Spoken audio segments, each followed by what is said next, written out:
Shame on you, Rashida Tlaib. Shame on you.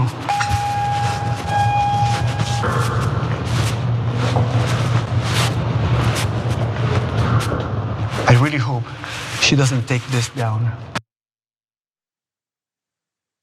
Yesterday, Arab-Israeli activist Yossef Haddad decided that he would voice his disdain for Rashida Tlaib and her takes on Israel and the aerial bombardments that Israel continues to conduct in the Gaza Strip, which has killed tens of thousands of civilians, most of whom are women and children.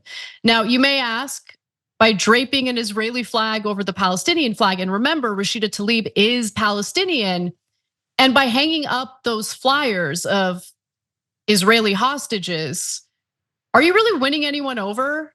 Is it really a good idea to use those posters as props, as a gotcha to a member of Congress that you disagree with? I don't know. Let's watch more.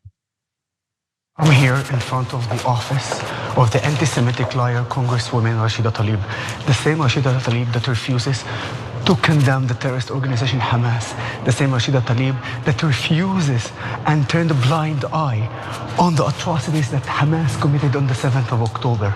Yes, they killed Israelis, they burned them, they raped our women, they kidnapped our kids, they kidnapped the elderly, the sick.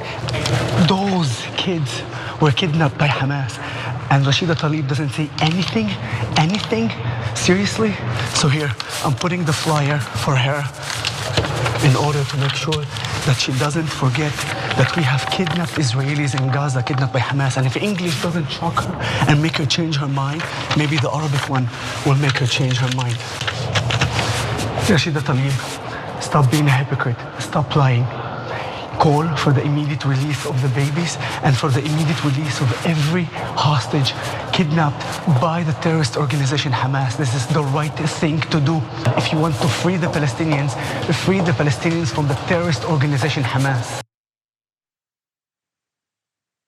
Okay, there is a lot to unpack there. I'm gonna start off by just noting that, he legitimately has concerns about Hamas, and I would too, as an Israeli, after what happened on October 7th, no question. But maybe direct a little bit of that ire toward the leader, the prime minister of Israel, who funded and propped up Hamas. We have direct statements, verbatim quotes from Benjamin Netanyahu, where he talks about the need, the importance of propping up Hamas.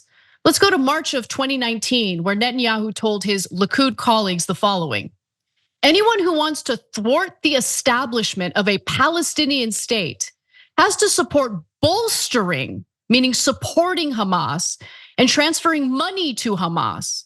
This is part of our strategy to isolate the Palestinians in Gaza from the Palestinians in the West Bank.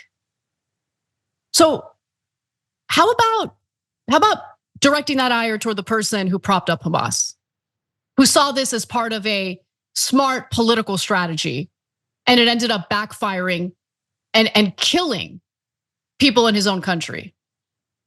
And by the way, I just find it super sick if you're using human beings as props.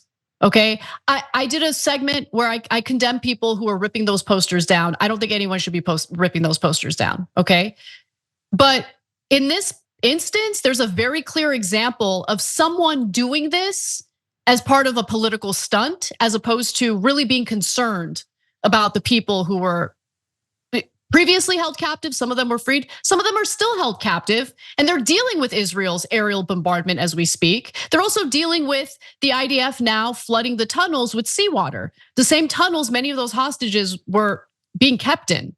So who knows what the fate of those hostages will be? Maybe direct some of that ire toward the IDF and the military strategy by Israel. But no, God forbid you do that. God forbid there's any self-reflection or reflection on what Israel's currently doing.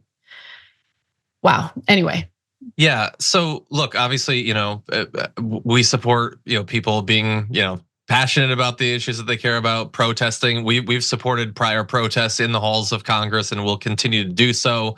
And I'm sure if you were to ask that activist, they would say that they passionately care about saving the hostages. That doesn't mean that every action they take is actually supportive of that effort. I would say we then get to evaluate the strategy that you use. And I would just ask that activist or anyone who liked what they saw in that video.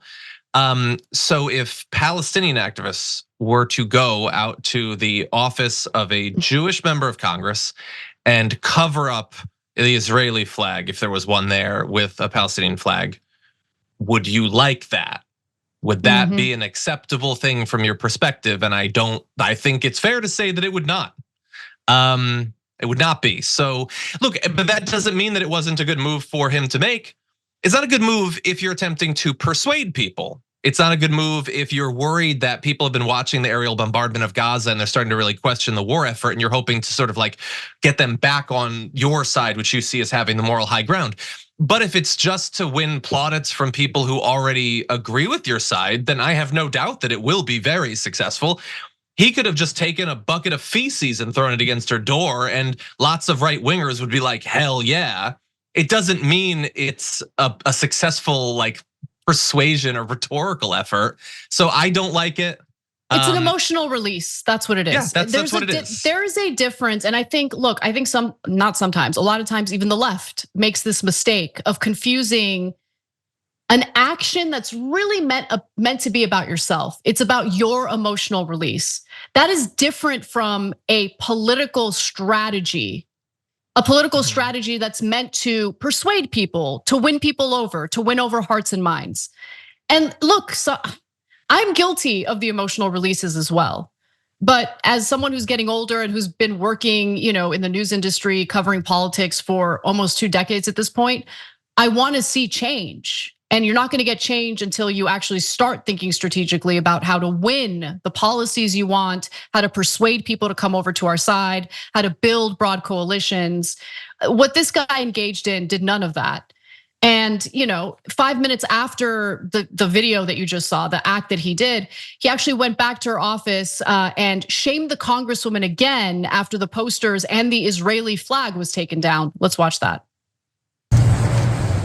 Unbelievable. So you see, as expected, they took the flyers down. I'm literally 5 minutes gone. 5 minutes. This just shows you exactly who Rashida Tlaib is. Here, this is what Rashida Tlaib stands for. Stands for hypocrisy, stands for literally supporting terrorism. Wallahi, shame on you. Shame on you, Rashida Tlaib. Kids kidnapped by terrorist organization Hamas and you take it down almost immediately. You didn't even hold it for 5 minutes. عيب عليكي. Shame on you, Rashida Tlaib. Shame on you. Yeah, no. How about shame on you? Okay, for using human beings, including children, as props for your little political stunt, just to attack a member of Congress you don't like, a Palestinian member of Congress you don't like.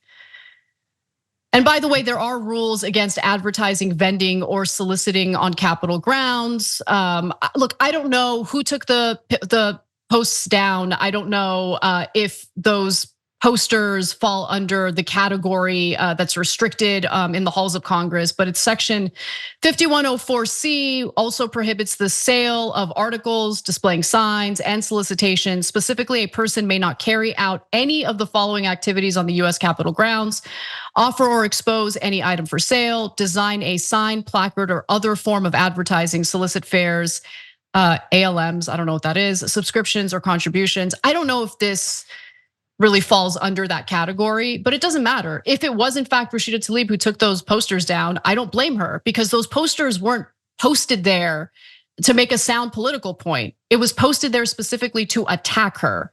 John, any final thoughts? Yeah, again, I can't speak to his motivations. Maybe he's being super genuine, but no, the thing you can't. I'm gonna do it. I'm gonna speak to his motivations. I'm saying I will speak to his motivations. Okay, sure. Well, he is using and exploiting people, okay, to make a political point, and he's using them as a political stunt to attack a Palestinian member of Congress who has family members currently being bombarded by 2,000-pound bombs in the Gaza Strip. So yeah, I'm gonna go ahead and tell you what I think his motivations are. are. Go ahead, I John. get the rhetorical point I was in the middle of making that you did not allow me to make is that I don't need to know his motivations to say that what he is doing is unacceptable, and the idea that anything he chooses to post on a congresswoman's door needs to stay there until the end of time where she supports terrorism. That's not how it works. We could print out photos of the literally thousands of kids who've been blown to pieces in Gaza and put them on the doors of everyone who supports that war effort.